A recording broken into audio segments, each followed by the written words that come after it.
Hello and welcome to ThePapare.com. You're on the breakdown for the last time in this 2017-18 season of Dialog Rugby A Division League. The final weekend had so many positions up for grabs, so many permutations. Let's look at what came to pass.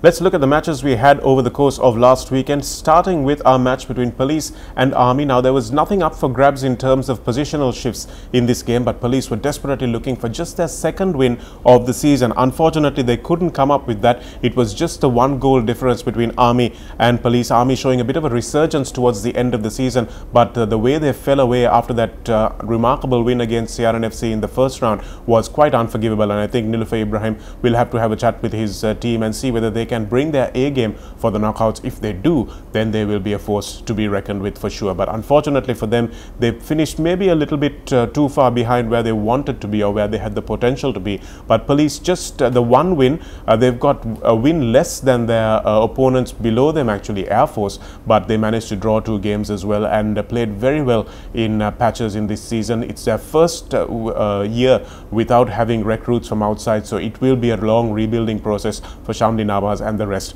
of the Police team. So that match finished 36 points to 43 in favor of Army.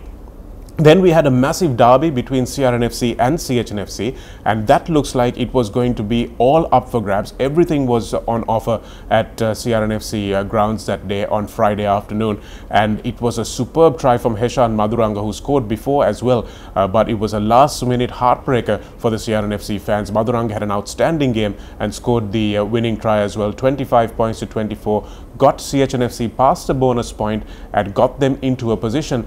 All they could do was challenge for third place and hope that Havelocks didn't get points, and that's exactly what they did. They managed to get up to 51 points and challenge for third place. Even for one day, they were in that third position in the Dialog Rugby League, which is a huge boost for them, given that they had gone 3 years already without having notched up a win in the Rugby League. So it was a fabulous season for CH&FC, and all congratulations to them. CR will have probably one of their worst season runs on record so far, and they will go down to 5th place, and that's not something that they will be too proud about at all. Tharinder Rathwath and Kavindu Pereira will be the guys who will be tasked with rebuilding this team and going ahead into the knockouts as well. So let's see whether CR&FC can do justice to the kind of potential they have on their team sheet. But that match was an absolute heartbreaker, thriller, 25 points to 24.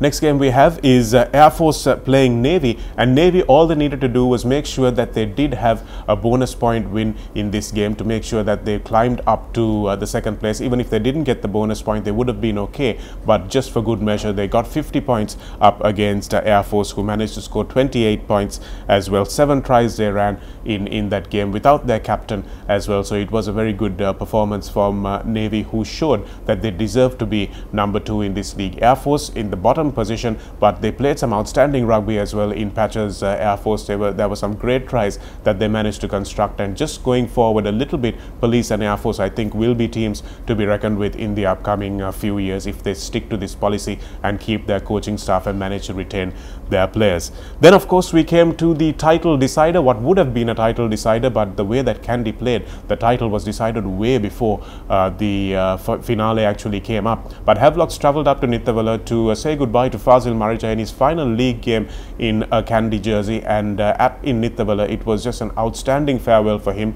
He scored not 1, not 2, but he scored a hat-trick of tries against Havelocks, and it was a brilliant performance from Fazil and the rest of the Kandy team as well. 30 points to 28. It was 25 points to 0 at one stage, and everyone thought Havelocks was done and dusted, but suddenly the Park Club boys in the final 30 minutes of this game really managed to come through. A superb counter-attack from Riza Mubarak led to a try for Sudham Suryarachi, and after that it was plain sailing for Havelocks. They managed to score 3 more tries, some fairly difficult decisions for the TMO to make as well. The decisions went in favor of Havelocks, and they finished with the 2 losing bonus points that they needed, 1 for the 4 tries and 1 for finishing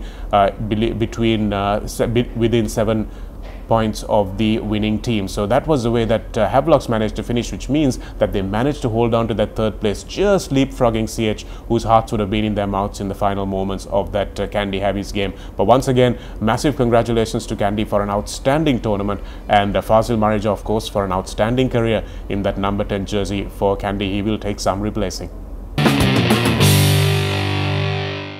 We had the awards for the top point scorer and the top try scorer, and this time it was quite easy because it was to the same person, Thirina Veerasinghe, with 12 tries and 189 points, becoming the top points and try scorer in this Dialog Rugby A Division League. A little bit more conditioning and Thirina Veerasinghe is probably going to be the premier fullback in the country, but a superb performance from him in attack.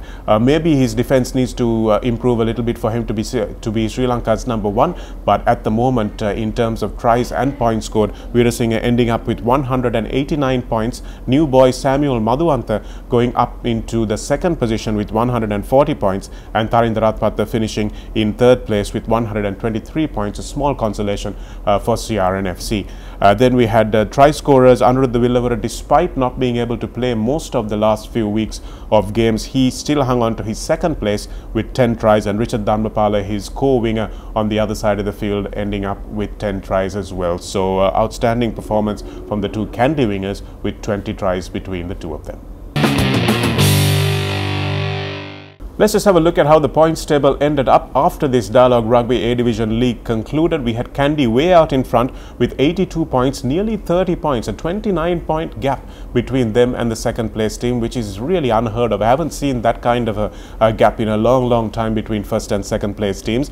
Navy, of course, losing 5 of their matches, but managing to come up with 53 points and in second place.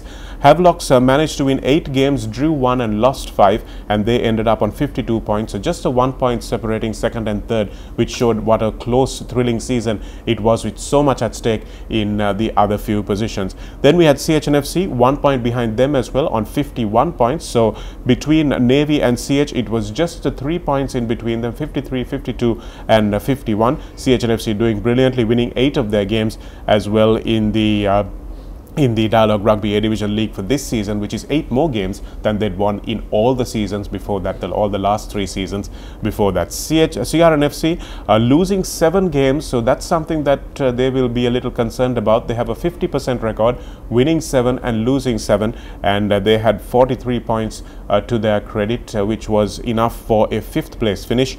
Army 10 points behind them, winning 5 games at 33 points, and Police and Air Force, like I said before, bringing up the rear guard action of this Dialog Rugby A Division League. Both teams making a policy decision to go mostly with their enlisted players, so that's something that will go in their disfavor in the upcoming couple of seasons. If they don't manage to get some good rugby players enlisted, they might be facing a little bit of a similar position in the upcoming leagues, but they've played some outstanding rugby, both these teams, in patches, so hopefully they will be able to build on that result. So Police in 7th and Air Force in 8th. That's how the Dialog Rugby season lined up. Now we need to look forward to the Dialog Clifford Cup, the most glamorous competition of this 2017-18 season. Of course, the Clifford Cup, which a rich history, is now something that's up for grabs. Fazil Marija's last tournament as well. He will be looking to lift that cup with the rest of his team. Gayan Weeraratne will definitely be hoping that Kandy can do the number on this one and play 3 games and send him off on a winning note as well. But it lines up in the way that the season finished in the league, which means 1 plays 8, 2 plays 7, and so on. So Kandy will play Air Force, Navy will play Police. That should be an interesting game. I think Navy versus Police will be one of those games that Police throw everything at this Navy team, and we've had a couple of close encounters in the league, so that should be an entertaining match. And then we have Havelocks coming up against Army, and CH will play CR. Hopefully that will be another thriller, just like the last game. That's it for the breakdown in this 2017-18 season. Let's see what the next season has in store for us. But don't forget, the knockouts will be coming up all live and exclusive on thepapare.com as well. Thanks for joining us.